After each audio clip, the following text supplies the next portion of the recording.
Assalamu alaikum everyone and welcome to Adla Pakistan. My name is Hajra Muhammad Salim and I'm going to facilitate this lesson for you.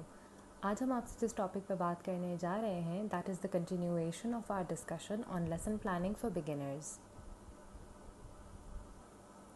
This short series aims to equip new teachers who are starting off their career with all the basic guidelines they need to start planning their lessons. In this series, we are going to talk about the importance of lesson planning and its components. We will take a closer look at how to create the basic structure of a lesson plan, how to be prepared, how to plan out the stages, and what you can do with your lesson plan before, during, and after class. In the previous lesson, we had talked about all the key essential components which you need to put in the basic structure of your lesson plan before entering the classroom. हम लोगों ने बात की थी about learning objectives, learning activities, taking quick assessments, planning a very realistic timeline and the importance of scripting. इन सारे essential की components को ऐड करने के बाद आपके लेसन प्लान का एक बेसिक स्ट्रक्चर रेडी हो जाएगा. लेकिन इस लेसन प्लान को अपनी क्लास में प्रेजेंट करने से पहले you can use this checklist to make sure कि आपके लेसन प्लान में कोई माइनर डिटेल मिस तो नहीं हो गई. It is recommended that you make sure your lesson plan has your name, date and time, class level and the room in which you are going to conduct the lesson. इसके अलावा you can add the number of students in your classroom. इससे आपको attendance लेने में भी help हो जाएगी. You will have an idea कि अगर आप कोई एक्टिविटी करवाना चाहते हैं तो आपकी क्लास में कितने स्टूडेंट्स हैं and accordingly you can divide them into groups. And more importantly अगर आप अपने स्टूडेंट्स के लिए कोई मटेरियल लेके जाना चाहते हैं सच एज वर्कशीट्स और एनी फ़ोटो कॉपीज़ तो उसके लिए भी you can get a clear idea कि आपको कितनी कॉपीज़ अरेंज करनी है फॉर योर क्लास. इसके अलावा you should also right the topic in your lesson plan followed by teaching ads. Teaching aids basically include all the material that you will be taking to the classroom in order to conduct any activity. For example, अगर आप कोई print outs लेके जा रहे हैं, कोई material है such as play dough, इसके अलावा अगर कोई एक्स्ट्रा स्टेशनरी है, चार्ट्स है, अगर आपने लैब से कोई इक्विपमेंट बोरो किया है, कोई भी प्रॉप्स हैं, तो ये सारी चीज़ें आप टीचिंग एड के सेक्शन में टीचिंग एड के कॉलम में लिख सकती हैं. Last but not the least, in your lesson plan you should also clearly write the objectives जो हम लोगों ने पिछली लेसन में डिस्कस किए थे. Now that the basic structure of your lesson plan is ready, we can continue our discussion on how you can effectively present your lesson plan during the class. Classroom में enter होने के बाद after you have greeted your students and taken the attendance if required, the first thing that we recommend you to do is inform your students about your learning objectives. आपके lesson plan में जो आपने learning objectives लिखे हैं उन्हें students को inform करने से स्टूडेंट्स मेंटली रेडी हो जाते हैं, अलर्ट हो जाते हैं and most importantly they get a clear idea of what they are about to study today. After that you can check the prior knowledge of your students. अगर आप इस बात को चेक कर लेंगे कि जो टॉपिक आज आप पढ़ाने वाले हैं उसके बारे में आपके स्टूडेंट्स पहले से कितना जानते हैं तो इससे आपको बहुत फ़ायदा होगा. मिसाल के तौर पर अगर आपके इंट्रोडक्शन में वो बातें मौजूद हैं जो आपके स्टूडेंट्स ऑलरेडी जानते हैं, आप उसे उसी वक्त ट्रिम करके स्किप कर सकते हैं and this will help you save some precious time. इन दोनों चीज़ों को अप्लाई करने के लिए you can use a very simple but very effective strategy which is called the KWL chart, जिसे आप बोर्ड पे भी बना सकते हैं और अपने स्टूडेंट्स को कॉपी में भी बनाने के लिए कह सकते हैं. Let's take a look at it. What you need to do is अपनी क्लास में लेसन बिगिन करने से पहले tell your students the topic which you will be covering today followed by the lesson objectives. उसके बाद you can ask your students what they already know about this topic. ये सारी चीज़ें आप फर्स्ट कॉलम में प्लेस कर सकते हैं. देन आस्क योर स्टूडेंट्स कि वो इस टॉपिक के बारे में और क्या जानना चाहते हैं. What are they curious about, what are their doubts, what do they want to learn. ये सारी चीज़ें आप सेकंड कॉलम में प्लेस कर सकते हैं. And when your lesson is over, जो भी चीज़ें आपने आज क्लास में बच्चों को सिखाई हों, what ever the students have learned, you can put them in the third column.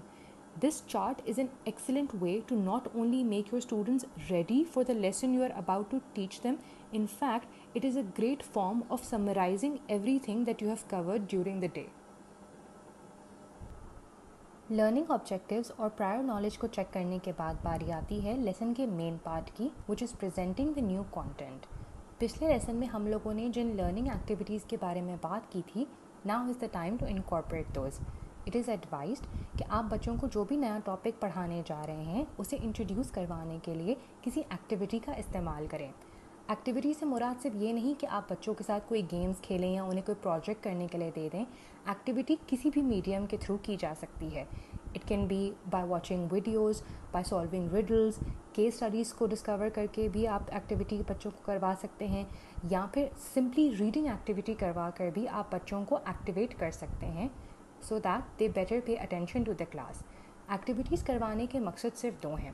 पहला मकसद ये कि जो भी कंटेंट आप बच्चों को पढ़ा रहे हैं, जब बच्चे उसे प्रैक्टिकली परफॉर्म करेंगे, हैंड्स ऑन प्रैक्टिस और एक्सपीरियंस से बच्चों को वो चीज़ ज़्यादा जल्दी समझ आएगी और वो उसे लॉन्ग टर्म के लिए याद रख सकेंगे।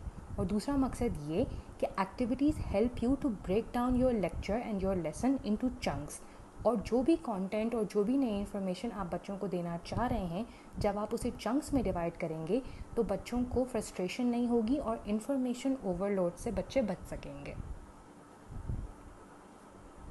According to educational psychology, there are three types of learners in a classroom: visual learners, auditory learners, and kinesthetic learners. Visual learners are those who learn by seeing, auditory learners are those who learn by hearing, and kinesthetic learners are those who learn by doing. This information can be very helpful for any teacher because इस information की मदद से आप अपने classroom में students के लिए activities design कर सकते हैं. For example, visual learners के लिए presentations and charts are excellent examples. Also, using colorful markers or colorful chalk while writing on the board can be very helpful. Auditory learners के लिए group discussions and storytelling is highly recommended. And practicals and experiments are the best form of learning for any kinesthetic learner in your class.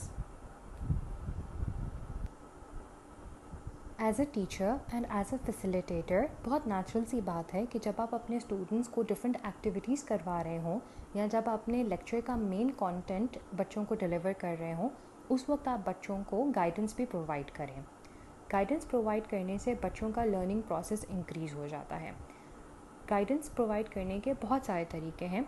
Let's take a look at each of them. सबसे पहले हम बात करते हैं scaffolding के बारे में। According to educational psychology, जब बच्चे कोई भी नई इन्फॉर्मेशन को हासिल करने के लिए, सीखने के लिए मेंटली रेडी होते हैं, तब उन्हें थोड़े से पुश की ज़रूरत होती है from any experienced adults. In a classroom setting, those experienced adults are obviously teachers. इसलिए बच्चों को थोड़े से हिंट्स देना, प्रॉम्प्ट्स देना, क्लूज़ देना, इस सब से आप बच्चों को स्कैफोल्ड्स प्रोवाइड करते हैं जो उन्हें अपने लर्निंग टारगेट्स को अचीव करने में मदद करते हैं। Another thing that you can do to provide guidance is to give your students examples and non-examples regarding the topic that you are teaching them. Non-examples से मुराद है जो चीज़ें आप बच्चों को पढ़ा रहे हैं उस क्लस्टर या उस कैटेगरी में जो चीज़ें फिट नहीं आती, उनके बारे में बच्चों को बताएं, क्योंकि कभी कभी ऑपोजिट बातें बताने से बच्चों की लर्निंग इन्हांस होती है। मिसाल के तौर पर, अगर आप बच्चों को रिन्यूएबल एनर्जी सोर्सेज के बारे में बता रहे हैं, तो to quote a few examples from non renewable energy resources can be very helpful, ताकि बच्चों को दोनों कैटेगरीज का डिफरेंस समझ में आ जाए and they can easily distinguish between both the topics. Another technique which you can use is use different mnemonics और acronyms, ताकि आपके बच्चों की जो रिटेंशन है वो इंक्रीज़ हो सके, इम्प्रूव हो सके, और जो भी चीज़ें आप बच्चों को याद करवा रहे हैं वो उन्हें लॉन्ग टर्म के लिए याद रहे। इसके अलावा you can also use different visual concepts such as mind maps, और इसके अलावा आप रोल प्लेइंग का इस्तेमाल भी कर सकते हैं, जिससे your class will become very entertaining, a lot of fun for your students, and your kinesthetic learners specially will enjoy this a lot. बच्चों को क्लास में आपने जो भी नए टॉपिक्स पढ़ाए, बच्चों ने जो भी चीज़ें सीखी, जो डिफरेंट मेथड्स ऑफ गाइडेंस आपने इस्तेमाल किए, उनकी अफेक्टिवनेस को चेक करने के लिए ज़रूरी है that you take quick assessments towards the end of the class. पिछले लेसन में हम लोगों ने क्विक असेसमेंट्स के बारे में बात की थी। I had given you the example of exit tickets which you can use to see कि बच्चों ने कितना सीख लिया आज क्लास में and were they able to match and achieve the learning objectives which you had set for the class. इसके अलावा आज की क्लास में जो हमने KWL चार्ट के बारे में बात की थी, that is also a very effective and excellent way of taking assessments of your students towards the end of the class, जिसे आप easily अपने lesson plan में incorporate कर सकते हैं. Dear teachers, बच्चों के क्विक असेसमेंट्स लेने के बाद इट इज़ वेरी इंपॉर्टेंट कि आप उन्हें इमीडिएट फीडबैक दें. If your students are able to answer your questions, give them positive feedback, and if they are unable to do so, further guide them and give them constructive feedback.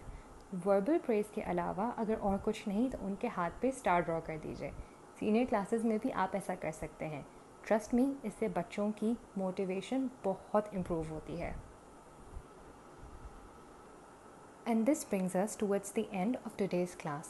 आज के session में हम लोगों ने बात की about a checklist which you can use to make sure that you have all the minor details which are necessary to make a very effective lesson plan. उसके बाद we talked about the KWL chart, visual, auditory and kinesthetic learners के बारे में हमने बात की. And इस information को use करते हुए you can design effective warm-up activities for your students. We talked about the importance of scaffolding and providing guidance to your students as you continue teaching and implementing and presenting your lesson plan. And finally, we very briefly talked about giving feedback to your students as you wind up your class. We hope all of this information will help you create a magical difference in your class. In the next class, we are going to talk about what you can do with your lesson plans after the class is over. Thank you very much for joining us.